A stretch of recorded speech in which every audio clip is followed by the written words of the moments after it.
Today, folks, this is Great Judy, Green Pastures Farm. Just a very, very beautiful, cool morning here in Missouri. It's October 15th.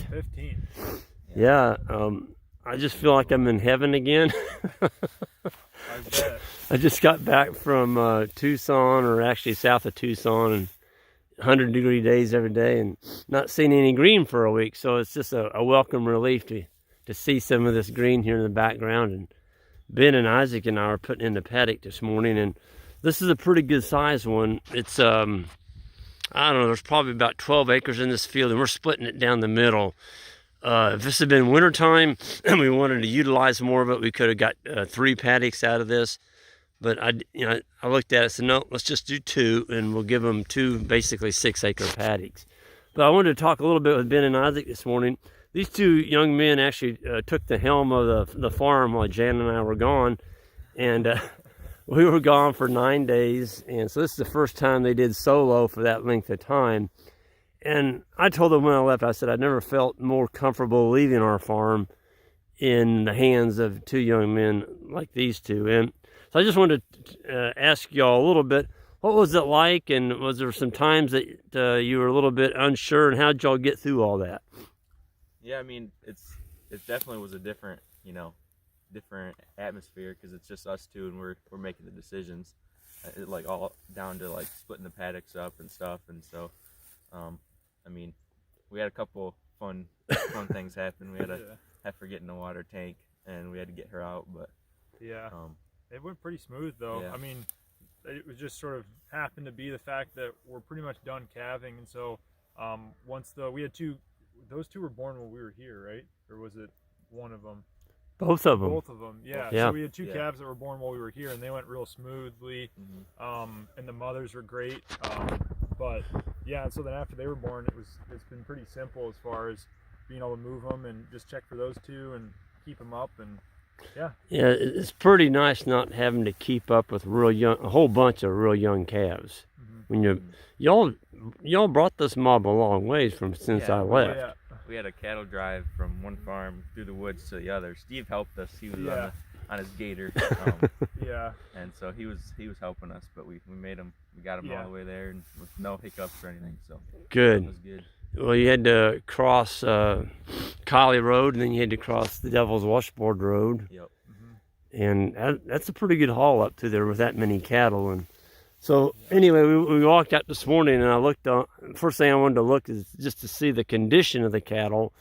And I told the boys, y'all did a really good job. They're all really good. They got tons of condition on them. I didn't see anything that looked like, if you all would have limited them for 8 days, I could have told it. Yeah. You just saw 30, 40 pounds come off those cows. They don't look that way. And they're in behind you up there on top of that ridge. You see the very edge of them. The paddock goes away from us up there. But when we got here this morning, there wasn't any cows bellowing. And there was there's no cows bawling now. So that's a really good sign. What do you all see here in front of us? Man, I mean, this stuff is good. And this is some pretty prime looking I'm boards. holding the worm turd in my hand to show you guys. What is that? Worm casting. Oh, that's a big old worm turd. Man, look at that. It hasn't really rained. That's a boulder. In weeks, and there's still some critters and stuff hanging out down there because it's just so thick.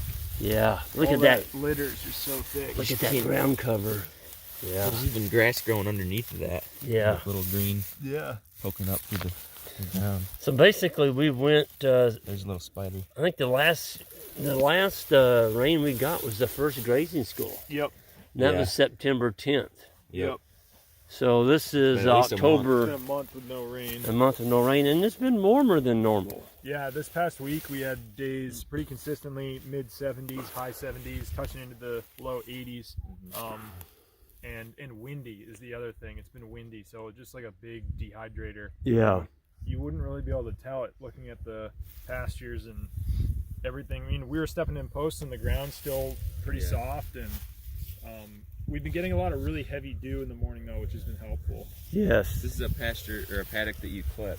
Yes. And it was there was a lot of landscape in it before, and then it's gone. Once that Yeah, once grass it got going, yeah, kind of choked it out. yeah. Well, you can see one area up there, guys, that I didn't clip.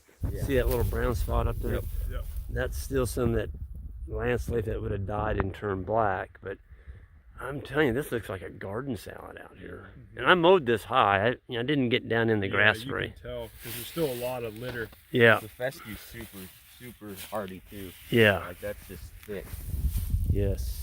stuff. There's a ton of clover. If we could have caught 1 to 2 rains in that last know. 30 days, Yeah, it would have been awesome. Been good. it'd have been up to our knees. But you know, that's farming. I mean, sometimes you get it, sometimes you don't. I think we're doing pretty good. I'm just, well, heck, here's a red clover that's just putting up, you know, fresh seed head. Here we are, October 15th, and it's still blasting out new seed heads. So We got a whole farm that looks like this too, to graze before we leave here. So, yeah, you just got them on here. yeah. Like what, a day and a half ago? 2 days ago. 2 days ago. Yeah.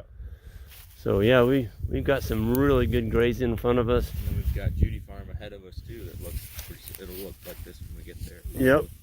So guys, I think the reason we can look at grass like this right now is because we do have soil armor.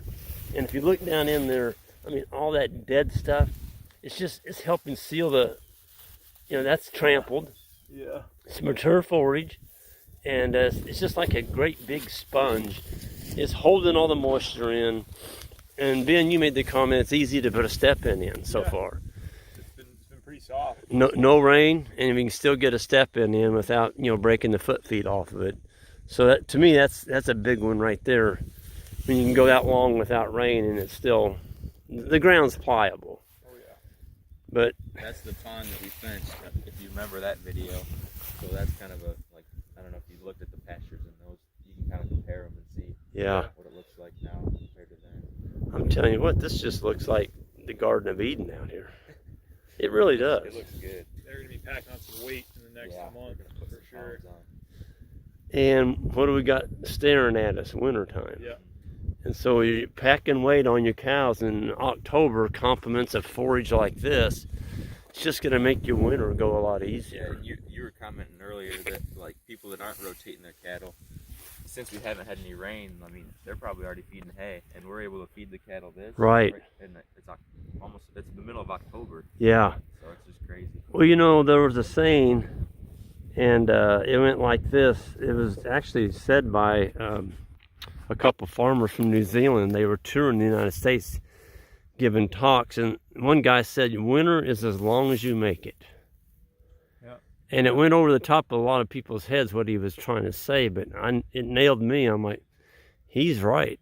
You know, winter is as long as you make it. Yeah. Look at this, folks. I'm just sitting here looking at this red clover plant. Deer got it. Deer. You got a little one of those katydids still kicking too. Oh yeah. Right there. 60 degrees and he's still up jumping right there. Oh yeah. There he goes. Yeah. Yeah. Man, I mean, them deer absolutely nailed that plant. I'm looking at it. Right over there. Yeah, it looks like he took a sickle mower and just mowed the top of it off. The other day when we came down into the Fikes paddock, which is up over the hill, Yep. I was leading the cattle and they came through the gate and I came up over that hill. Yep. And I looked and there's 2 deer standing there and they stopped looking at me and all of a sudden here come the cattle coming up over the hill and they took off running. They're like, oh no, we're going to get hit. But It's time to get out of Dodge. yeah. Yeah. Well, folks, I'm going to go ahead and sign off here. It's a beautiful October morning, and I know Greg, myself, I'm happy to be back where it's a little cooler. Not having hit those 100-degree days. It was a great trip, a hard trip. Jan and I put in a lot of hard days getting that grazing system in out there south of Tucson. But you know what? We did it. And between the group that was there and Jan and myself, we're just glad we got it done. So anyway, I'm going to sign off. Everyone hit that subscribe button on the way out and that like button. I'd appreciate it. And see y'all down the road.